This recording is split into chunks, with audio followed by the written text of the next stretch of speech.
I've given you a little bit of background on Lily. She's a ruler. Thorn is the peasant boy who works in the stables. However, there's a third character called Cliff.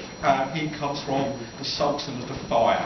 He's likewise a sorcerer like Lily. However, he's a hostage, so he's not really allowed to do very much. The three of them have escaped out of Castle Gloom. That there's a Halloween fair being set up in the Kingdom of Darkness. Obviously, Halloween is the biggest party, right? So they snuck out, Lily in disguise. Devil's Knoll reared up ahead. Even from here, she could hear the music. A grand tent hunkered in the centre of dozens of smaller ones, like a multicoloured toadstool circling a tree stump.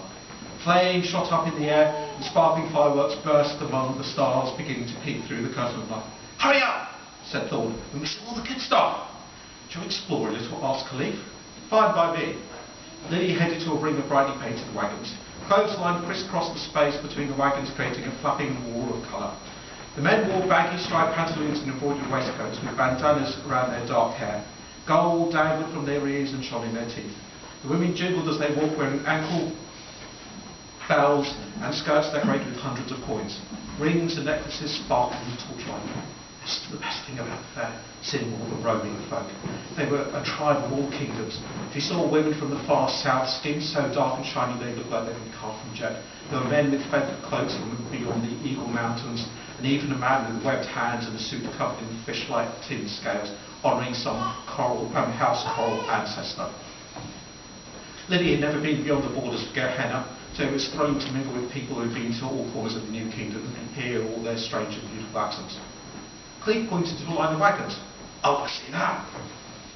The big wagon in front had a dragon painted on it, a huge red beast with flames pouring out of its mouth and smoke coming from its nostrils as it glided over a green landscape dotted with tens and plants and animals. Also, there were images of a unicorn, a manticore, a massive three-headed dog. Across the top of this epic mural was a crudely painted scroll. Who read it out loud. "Maximilian's marvellous magical menagerie." "Menagerie? What?" said Thorn. "Menagerie. Just a posh name for a zoo." She looked at the name Maximilian. Why did it ring a bell? Thorn frowned. "You think Miss Max is a dragon?" "That's what it says." Lily gazed along the row of wagons. "Maybe a small one?" "Greetings!" Lily jumped as a man stepped out from behind the nearest wagon. He performed an extravagant bow with three flourishes of his long feathered cap. "Maximilian Milo at your service. Welcome, welcome to my humble yet tastefully sublime service." He looked them up and down. "Ah, from Castle Gloom, I see. Excellent." He swept his arms wide. "You'll find the visit both entertaining and educational. And only 5 coppers each." "5?" exclaimed Thorn. "Forget it. For 5 I don't want to just see a dragon, I want to ride it." The man stood up straight. He was tall and thin, and though youngish, had lost most of his hair. The wispy grey red locks had been combed across his bald pate, but an unfortunate tendency to fall over his face. He pushed a few strands aside. "I tell you what, it's early on, so I'll make you a deal, because I like your faces." He just thought, though yours, not so much. 6 for all 3, non-refundable. Lily grimaced and held out her hand to Thorn. "Can you lend me some money?" "What, you didn't bring any?" "I never carry money. I don't need to. Everything's just given to me." Lily saw the disapproving look in Thorn's eye. "Remember, I do actually own this country."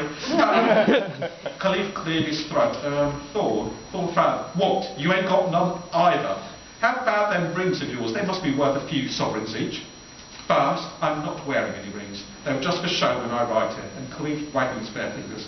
"And second, those rings are family heirlooms. I would never sell them. I'd rather starve. It's a matter of honour." "I know, I just don't believe it," Thorn grumbled. But he handed over a silver crown. "I want to change it for that." Max popped in with a broad grin and gave Thorn his 14 pennies, which Thorn double-checked. "Come, my friends, come!" Max lifted the curtain suspended between the two wagons. "See a creature so rare, so marvellous, that your lives will never be the same again. I, Maximilian Milo, have travelled into the very depths of the Shardlands to capture some of these beasts, explore places no civilised man has ever been, and lived among cannibal tribes who now, if I may be so immodest, worship me as their god."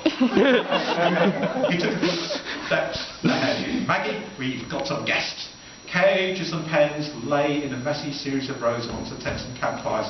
A girl a few years younger than Lily ran up to Max. She was made of the same skinny build, and her hair was a pale, dirty blonde. Her patchwork dress was enlivened by a coin-studded belt. She made a curtsy. "Hello there, listeners. Professor for an amazing experience," prompted Max. "Yes, and everything else too." Max led them to the first animal. "Behold the Pegasus!" Lily looked at the animal. It was a young foal. A good beast, lightly grey with white spots. There was something not quite right. Pegasus, right? Indeed, a Pegasus. It doesn't have any wings. Max nodded thoughtfully. Well spotted. That's because it's young. The wings haven't grown yet. Come back in a year, perhaps two, and then you'll see a beautiful pair, dozens of feet long, honestly. Thorn muttered something as they moved towards the next cage, to the water cages.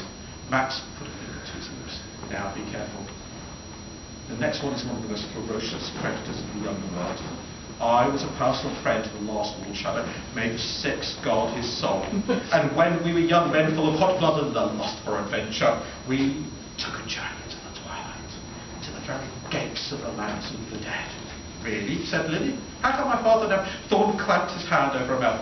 How come he never visited you before? That's what she was about to say. Max looked hard at her. And who's her father? Ah, the Privy Cleaner. Privy Cleaner? Then he was speechless. How dare he? The Privy Cleaner? Thorn glared at him. Yes, he's the Privy Cleaner, and you're just his daughter and a servant like me, aren't you? Lily nodded slowly. She'd get Thorn back for that later. There was a growl from within the dark cage. A large lump of brown shifted. Max stepped back. Not too near, mind. I don't want you losing a hand or anything. Not suitable for children under 5. Maggie stepped between them. Behold the utter ferocious, finished Max. Behold that word, what my dad said, and the one and only single-headed Cerberus. And huge, wolfish dog up with its bed of hay and split past. Single-headed? I thought Cerberus had more. Ah! You're referring to the common 3-headed Cerberus. Every sea from here to the Silver Sea has one of those, said Max. This is the extraordinary, rare, single-headed version. The dog continued its lazy search for a treat. Khalif pointed to another animal further on. And what's that? A hornless unicorn. Max shook his head. Don't be daft, that's just a donkey. I want my money back. Thorn.